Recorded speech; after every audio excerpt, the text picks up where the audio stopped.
Hello, Mike. Can you hear us okay? I can you hear me? Yeah, looks like we're all technically going this side, which is a nice start. Hey. Fantastic. Yeah, we've often wasted up to 5 minutes on that before, just trying to get the sound Yeah, coming through all it's a right. back and forth. Hello? Can you hear? Hello? Yeah, so irritating. So, how are things going today? Oh, not too bad, thank you. Just sitting in my car on my drive, trying to find somewhere quiet away from the kids. And what better place than in your car? Yeah, I was going to go in the shed, but I'd have to move the lawnmower out when it's raining over across here in Hull, so I thought I'd just come and sit somewhere dry. I think they're both classic dad hideaways, aren't they? Sheds and cars. Sheds, cars, pub. Absolutely. 10 minutes later, I'd have been in the pub, yeah. Yeah. I think you're getting my rain because it's funny because Mike's, as he said, is in Hull, and that's really just a little bit above me where I am. I think you might be getting my rain that we had earlier. I appreciate that, thank you. Yeah, no worries, no worries. But let's get off the classic British subject of the weather and ask you about vegetables. So, because we were absolutely loving that music, I wondered if you could talk a little bit about bringing that together and writing for the C64. Oh, well, thank you, yeah. Writing for the C64 is actually a pretty new thing for me. I had a 64 back in the 80s when I was kind of like sort of 8, 9 years old up until about the age of 12. And anybody who's had a C64 knows that the SID chip and the music on that was one of the really defining things of that particular machine. So, we had arguments about who had the best games and which was the best graphics, but there was absolutely no doubt the C64 had the best music.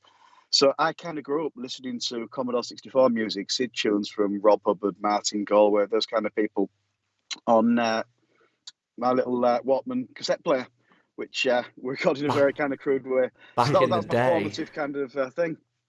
Oh yeah, it's all recorded by putting a pair of headphones into the TV and then sticking it over one of those Binatone cassette recorders and very lo-fi way. But that was the music that I grew up listening to. But I never really had the skills or the ability to program on the C64, which is kind of where I was coming to. You need to have quite a good understanding of machine language because the way that the SID chip's programmed is it's more like programming a synth than say with the Amiga where you just put some samples in, or with a modern bit of software where you'll connect it up to some sort of synthetic sounds and play some music. With the C64, you're right into the kind of technicalities of programming the SID chip and each of its registers and its filters, and it's all in hexadecimal, and it's quite complicated. So vegetables came about because I've always had this yearning to write SID music, and my first kind of couple of abortive attempts, I got absolutely nowhere at all. So I thought I'm going to have to learn machine code. So that was how I began writing vegetables. So I ended up writing the game so that I could learn how to write music for the SID chip. Right, that's really interesting. Yeah, man. Hell. I didn't realise that the music was the starting point for that project. Yeah, well, the music was the last thing I wrote. I mean, that one that you just played there, I wrote that last Saturday, I think it was, or possibly the Saturday before. Oh, really? I didn't realise it was that recent either. Wow. Yeah. I knew that I needed some in-game music, so I sort of spent an hour on the Saturday and then spent sort of half an hour on the Sunday night just tidying it up and again. Because the thing about SID composing is that on the Amiga, I used to compose on the Amiga, so I would actually sit in front of a computer and work out tunes.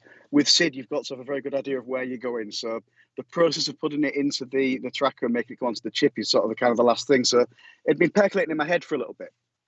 But yeah, I actually sort of like laid it down for the first time a couple of weeks ago and put it into the game.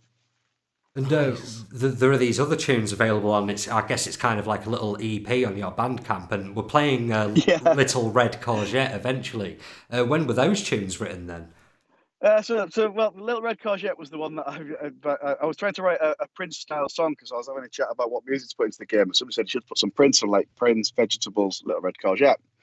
Didn't end up like that because I don't have the skills to write music like Prince could. A few people do. But yeah, that one was the one that I wrote for the first game, and so that was my first ever SID tune, which I did on SID Tracker 64 on the iPad, which is what Jason Page uses. He used it for Graph Gold. And it's an absolutely fantastic tool because it gives you a set of sounds that you can start off with straight away and you can get straight into composing, which is, it breaks down that barrier to entry of the SID chip, which is making sounds involves you kind of like coding a lot of complicated hexadecimal numbers. So yes, I put that one together just as a kind of demo to see if I could make a SID tune, which is why it's so sort of relatively simple. It's just it's a couple of little sections that are then transposed up and down with different instruments and so on. But I thought it was quite a nice way to kind of ease myself into the SID chip and give something for what was a very kind of simple first game. Yeah, it's absolutely lovely stuff. And as we know, you did compose mostly on the Amiga back in the day. So, what was like some of your first work there? Like, how did you get into composing for that? It's real. Sorry, as I say, with the C64, I'd always wanted to make music, and it was just that I couldn't learn how to do it with the tools of the time. When I got an Amiga for the first time, you started to get the ability of people to kind of make their own games and stuff. It expanded, it bloomed over the C64 because you didn't need as many technical skills. I think it was Pro Tracker or Sound Tracker came on an Amiga format cover disc in kind of 1992. And that was how I got into it originally. Was I just downloaded the software. It came with there was a tracker. You didn't need to be able to read or write music, which I couldn't and still barely can do. And you could. It came with some sounds. So from one disc that you got free on the front of a magazine, pretty much anybody could start trying to make some sounds. So I sort of taught myself how to use it by learning this kind of tracker interface, the way it works, and just grafted away at it because I was only kind of 14 at the time, so I didn't have anything else to do with my time. So I'd spend hour after hour after hour where I'd been playing games, just trying to make tunes and trying to get something that was creative. That's actually really quite inspiring, Mike. You say you can't read or read musics, but you've actually managed to, in your own way, create actually some pumping tunes. As you say, by grafting at it and just slogging at it. Like, awesome, man. Seriously. Yeah, I did do a little bit of musical kind of training, which sounds like really. I didn't go to RAD or anything like that, but I did an Access to Music course here in Hull when I was kind of 17, 18 years old, which gave me just enough of a grounding in kind of basic music theory to be able to apply what I'm doing. But once the Amiga died, I was playing in bands for about sort of 10, 15 years up until 2013. So going out and playing the festival circuit and playing guitar and stuff in bands really helped me hone my songwriting skills, which is why I think that the stuff that I'm producing now is hopefully a little bit more musically interesting than the stuff that I was banging out in the 90s when I was kind of in my teens and just learning.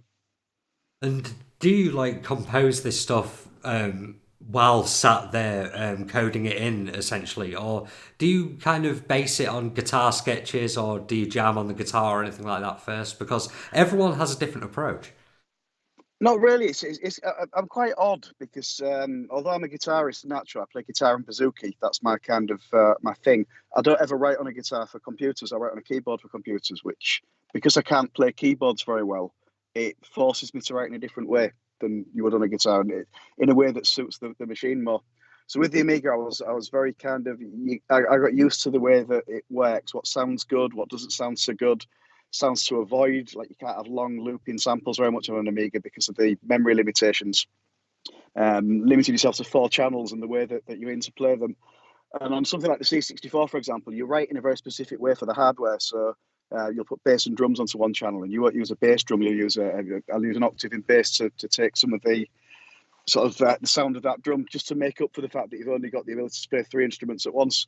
So I find that it's easier to write on or for the machine itself than to try and do something else and translate it, which I have done, but it's more of a rare thing for me. So, is there more in the future to come then? Because at the moment, I see it's mostly kind of work on vegetables and stuff. But if that's your step into learning music on the C64, I'd imagine it's not going to be the last one either.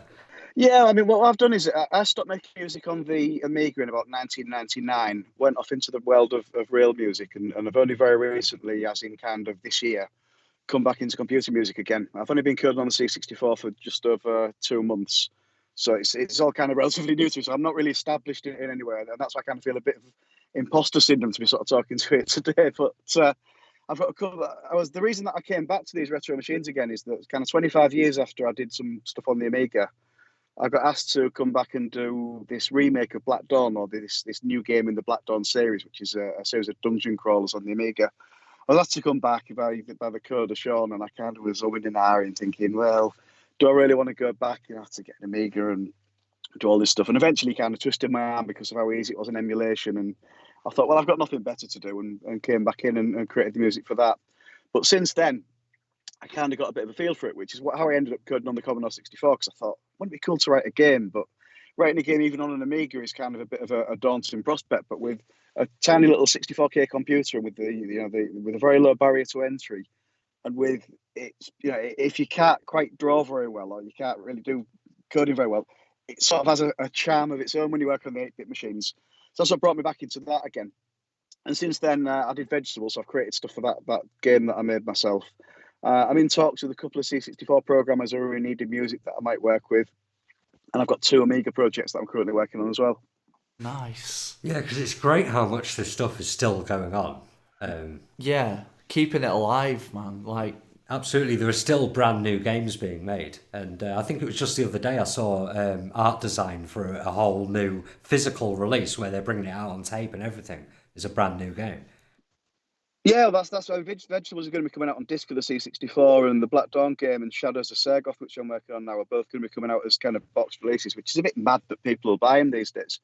What I found really nice is I think the same thing that appeals to coders about making these games is the same thing that appeals to me for the music, because while I could technically, I could go out and I could buy a load of studio equipment and set up a home studio these days, it's actually, it's feasible to do that.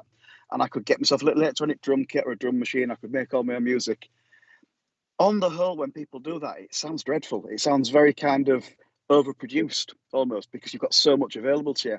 But when I think you restrict yourself to this really, really simple sound chips, it forces you to focus on the composition. So I think if give me a studio full of equipment, I would make some really, really boring kind of Jean-Michel Jarre, Vangelis kind of nonsense that nobody really enjoy, and also that probably wouldn't ever really gather an audience. Similarly, if I went out and started playing folk music in the pubs and clubs again, it's difficult to get an audience. But with this stuff like the SID chip, there's a whole audience of people that really love the sound, that are really supportive and really want to get behind you. Unlike in the real music world, everyone seems to be pulling in the same direction and sparing each other on rather than fighting and trying to grapple over the money, because it's not about making money. It's just about having a bit of fun with these kind of limited machines that you're working with. Yeah, you're absolutely right. And it's funny because Rob Hubbard himself said very, very similar things about how, as things have progressed, we're just drowning in technology now, and the results are no more imaginative, or are actually less imaginative than they were back in the late 80s or something like that.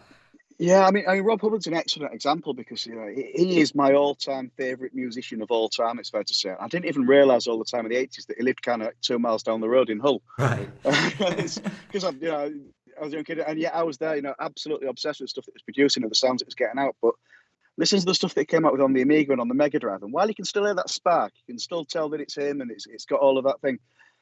As the sound quality got better, in inverted commas, as it got closer to real music, I think that difference kind of dissipated slightly, and almost sort of lost some of the spark. Because for me, anything that Rob Hubbard did outside of the C64 just don't have quite that same magic as the C64 stuff does. In the same way that there's people on the Amiga that I really like Alistair Brimble or Format, Matt Simmons. He's absolutely fantastic musicians that were just perfect for that machine at that time. And again, there's the games that are coming out now where you've got full orchestral soundtracks and so on. It's a different kind of skill set, isn't it, to get the best out of the different machines. Absolutely, yeah. I mean, that's something that you have to do full university courses on harmony and melody and the different instrumental groups and how to get the most out of them. it's like as technology evolves, the requirements for the music and the technical side has increased. Yeah. You need to use all these new bits of technology, and it's like, well, I can make a better thing with old school tunes and the old school. Yeah, and the more stuff that you're forced to learn, like for example about orchestral stuff, the more stuff that you're forced to learn, then you're kind of going to start following tropes and start like repeating things. You know what I mean? Yeah, it puts a straight jacket onto you, and the stuff that I did in music theory was very, very restricting because it was, you've got to come back to the root note on the fourth beat of every single bar, and you've got to go through the following changes, the following order, and you can only change from this chord to this chord at certain times, and it's got to come back to it. There's so many rules that you have to follow in orchestral music, you don't have to follow them, but if you don't follow them, it seems unusual. Whereas the way that I worked is I just kind of like hit notes on a keyboard until it sounded right. I never knew what a key was, or what key I was playing in, or even necessarily what notes I was playing, because the instruments, particularly on the Amiga, would often be tuned differently to what they were tuned to on the keyboard. So I just kind of made it fit. And that playing by ear thing is it's feasible on something up to and including the kind of Amiga, possibly Mega Drive sort of sound chips. get anything more complicated than that, and you've got 32 channels of polyphonic orchestral audio, you need to understand exactly what's going on behind it. Otherwise, it's impossible to make something that sounds good, isn't it? Absolutely, yeah, definitely. You get lost in the forest. Yeah, and you lose that game music genre that essentially it was a genre. We've spoken about it on the show before, a certain sound, a certain approach to music. Yeah, that's what I think's lacking in modern games, and I've been really switched off by a lot of modern games. It's, the things that are appealing to me is the retro stuff, the indie games, the stuff like Fez, the stuff like I forgot what his name is now, but that's the one where you're on a farm that's Stardew Valley podcast, Stardew Valley, stuff like that, where you've still got it's high quality, high fidelity sound, but it's still got that distinctly video game feel to it. Whereas the modern games that are trying to be like movies, like all the kind of Call of Duty and stuff like that, just switches me right off. It's just background noise. Yeah, absolutely. There are so many just boring AAA games with those kind of soundtracks that just don't, and as a big video game music fan, aren't even really on my radar. Yeah, they just get lost. They're just lost in it. Well, that's excellent, Mike. It's been great to speak to you today. Thanks for agreeing to have us call you. Yeah. Well, thank you for having me on. I really appreciate it, and best of luck with the show. I've been thoroughly enjoying it the last few weeks. I've been listening, and I've been listening to the podcast for a little bit longer. So keep up the good work. Oh, thank you so much, and hopefully we might just bump into each other at the 8-Bit Symphony next week. May well do so. Yeah. Yeah, you never know. All right, so have yourself a good night then, Mike. You too. Bye for now. Cheers, Mike. All right. Bye-bye. Bye. Bye.